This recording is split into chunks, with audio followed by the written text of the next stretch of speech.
Global fight ఫెస్ట్కు Bhagyanagaram వేదిక అయింది. Hyderabad Gachibowli GMC Balayogi indoor స్టేడియంలో ఈ నెల 21 నుండి 24వ తేదీ వరకు తెలంగాణ ఇంటర్నేషనల్ ఛాంపియన్షిప్ పోటీలు జరగనున్నాయి. ఈ పోటీలకు సంబంధించిన పోస్టర్ సంస్థ ప్రతినిధులు ఆవిష్కరించారు.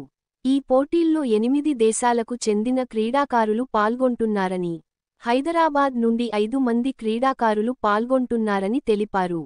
సో ఇప్పటివరకు మన ఐసీఎఫ్ టీం నుండి మన గెస్ట్ వారు చెప్పారు కదా, ఆగస్టు 22 నుండి 23 kick boxing Telangana international championship 2025 జరగబోతుందండి.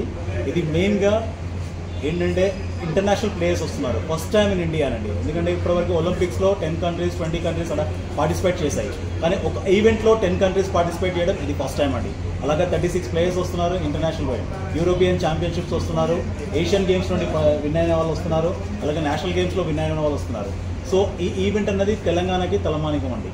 So మనకు ఏదైతే 2037లో ఒలింపిక్స్ ఏదైతే మన ఇండియా హోస్ట్ చేయబోతుందో, సో అలాగే మన సీఎం గారికి విజన్ ఉందో ఆ ఒలింపిక్ అనేది మన స్టేడియంలో హోస్ట్ చేయాలని, మన హైదరాబాద్లో హోస్ట్ చేయాలని ఇది రిహార్సల్ ప్రోగ్రామ్ లాంటిది అనమాట.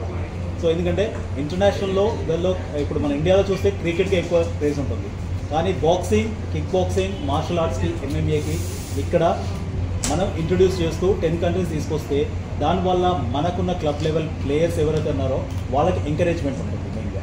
సో వాళ్ళు కూడా ఆ ఇంటర్నేషనల్ ప్లేయర్స్తో కంబైన్ అయ్యి వాళ్ళు ఫైట్ చేయగలుగుతారు. సో వాళ్ళతో షేర్ చేసుకుంటారు, పెవిలియన్స్ కానీ రింగ్ కానీ వాళ్ళతో షేర్ చేసుకుంటారు. సో దానివల్ల వాళ్ళకి అడ్వాంటేజ్ ఉంటుంది. సో ఇలాగ ఏంటంటే దీంట్లో మన మెయిన్ పార్ట్ ఏంటి ఐసీఎఫ్ అండి, ఇంటర్నేషనల్ కాంబాట్ ఫెడరేషన్. ఈ టీం వాళ్ళు మనకి ప్లేయర్స్ని కోఆర్డినేట్ చేస్తున్నారు. సో వీళ్ళు ఆల్రెడీ ప్లేయర్స్ని తీసుకురావడం కావచ్చు, వాళ్ళతో మ్యాచ్ జరిపించడం కావచ్చు, మొత్తం రెస్పాన్సిబిలిటీ వాళ్ళదండి. As a Priya events and wide media ఈ ఈవెంట్ని పూర్తిగా మేము కండక్ట్ చేస్తాం. ప్రొడక్షన్ పార్ట్ కావచ్చు, ఈవెంట్ని పూర్తిగా మేము కండక్ట్ చేస్తాం. మేమేంటంటే already last month June 12th 13th రోజు లులు మాల్లో చిన్న ఈవెంట్ చేశాం. అంటే దీనికి ఇంట్రొడక్షన్గా ఒక ఈవెంట్ చేశామన్నమాట. దాంట్లో 5 కంట్రీస్ నుండి ప్లేయర్స్ తీసుకొచ్చి ఈవెంట్ చేసాం, విచ్ వాజ్ సక్సెస్ఫుల్. సో హైదరాబాద్లో అది కొంచెం సక్సెస్ అయింది కాబట్టి ఇంత పెద్ద ఈవెంట్ మనం చేయగలుగుతున్నాం. సో దీనికి మనకి గౌరవనీయులు ముఖ్యమంత్రి గారు నుండి కానీ మన గవర్నమెంట్ నుండి కానీ కొంచెం సపోర్ట్ వస్తుంది కాబట్టి మన ఈవెంట్ సక్సెస్ చేయగలుగుతాం. అలాగే యూత్ లీడర్గా మణికంఠ గారు ఉన్నారు, అశోక్ గారు ఉన్నారు, మెయిన్గా మన ఈవెంట్స్ చక్రి గారు కానీ. సో ఇలా మీడియా మిత్రులు కానీ మనకందరికీ సపోర్ట్ చేస్తున్నారు కాబట్టి ఈవెంట్ సక్సెస్ కావాలని కోరుకుంటున్నాను. సో మీరు కూడా దయచేసి మాకు సపోర్ట్ చేయమని, సో మాకు ఎంత పబ్లిసిటీ ఇస్తే అవేర్నెస్ అంత పెరుగుతుందని మిమ్మల్ని కోరుకుంటున్నాం. ఓకే, ధన్యవాదాలు. చూడడానికి మన టికెటింగ్ ఇవి ఉంటుందండి. Tickets ranges 9